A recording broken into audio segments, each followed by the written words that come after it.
మేము కొట్టలేము, తిట్టలేము, ఏమీ చేయలేము. మీ దగ్గర చేతగానంలో చేతులు కట్టుకుని ఉండాల్సిన పరిస్థితి వచ్చింది మాకు. అంటే ఇంత చెప్తున్నా కూడా ఒకటిలో ప్రవర్తనలో మార్పు లేదు, ఒక చదువులో మార్పు లేదు, ఒక రైటింగ్ స్కిల్ లేదు, రీడింగ్ స్కిల్ లేదు. అసలు ఏంటి ప్రాబ్లం? మీదా మాదా? మాదేనా? మాదైతే చెప్పండి. మీ అందరికీ చిన్న దండం పెట్టి పడుకుని పెట్టేస్తాను. మీ అందరికి దండం పెట్టేసి వదిలేస్తాను. లేదంటే ఇలా నేను తీసుకుంటాను. మరి గుంజలు అయినా మీకు అందరికి కూడా మీ నేనే పనిష్మెంట్ వేసుకుంటాను.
ప్రియమైన తల్లిదండ్రులారా, మాకు చేతనైనంత వరకు ఇక్కడ మేము చేస్తున్నాం.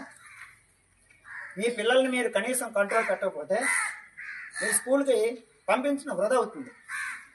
ఎందుకంటే ఇక్కడ మా ఉపాధ్యాయులు మేము ఎంత కష్టపడి పనిచేసినా కూడా ఎలాంటి ప్రయోజనం ఉండదు. మీరు మీ పిల్లల్ని అదుపులో పెట్టుకోకపోతే మీరు పాఠశాలకు పంపించడం వృధా అవుతుంది.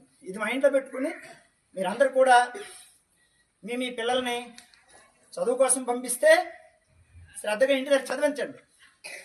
ఇంకా దేనికోసం అయితే పంపిస్తే పాఠశాలకు పంపించొద్దు. ఇది నా యొక్క విజ్ఞప్తి. ఓకే.